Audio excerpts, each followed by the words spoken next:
सुखदेव जी महाराज बताते हैं कि ग्राह और गजराज दोनों के दोनों पूर्व जन्म में शापित थे।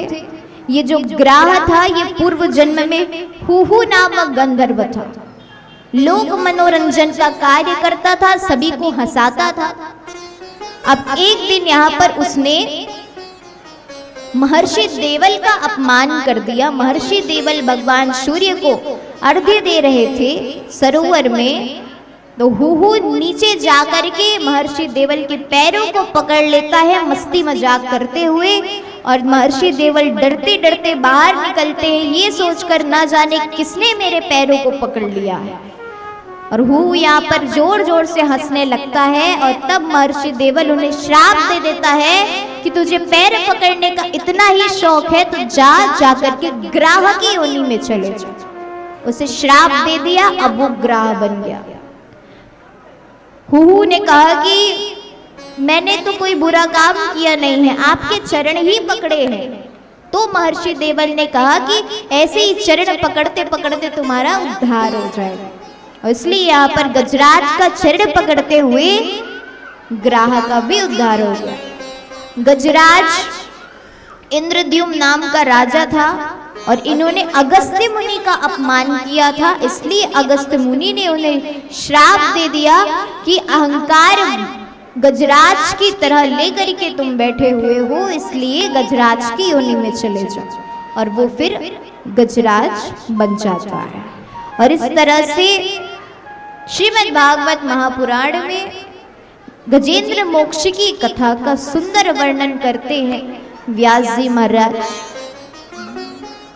देखिए, जब हम दुख में होते हैं, जब हमारे ऊपर कोई संकट आता है, तब हम प्रभु को ही पुकारते हैं। जब हमें कुछ भी समझ नहीं आता तो केवल भगवान दिखाई देते हैं। जिस प्रकार से गजराज को वैराग्य हुआ, अंत में उसे भगवान का स्मरण हुआ, वैसे ही हमारे साथ भी होता है।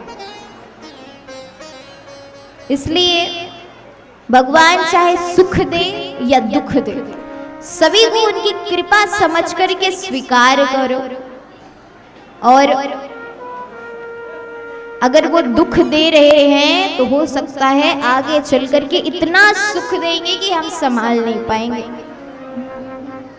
यहाँ पर जो सुख है वो फूल के समान है, जो दुख है वो कांटे के समान।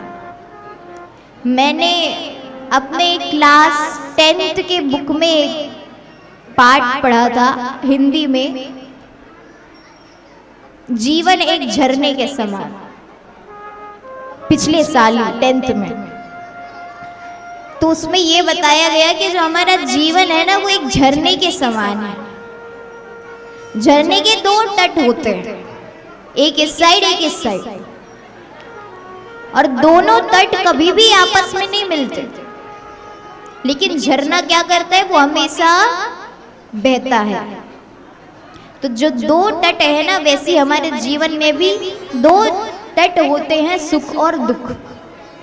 झरना यहाँ पर बहुत सारे कठिनाइयों को, मुश्किलों को पार करके आगे बढ़ता है और कभी रुकता नहीं है। ठीक उसी प्रकार हमारे जीवन में भी सुख दुख आते हैं और हमें वो सारे पार करके अपने जीवन में आगे बढ़ना है। और जिस दिन झरना रुक जाए, जिस दिन हमारा जीवन रुक जाए, जिस दिन हमारी मृत्यु हो जाए, तब जाकर के ये चक्र समाप्त होगा। अन्यथा सुख दुख ये जीवन का चक्र है।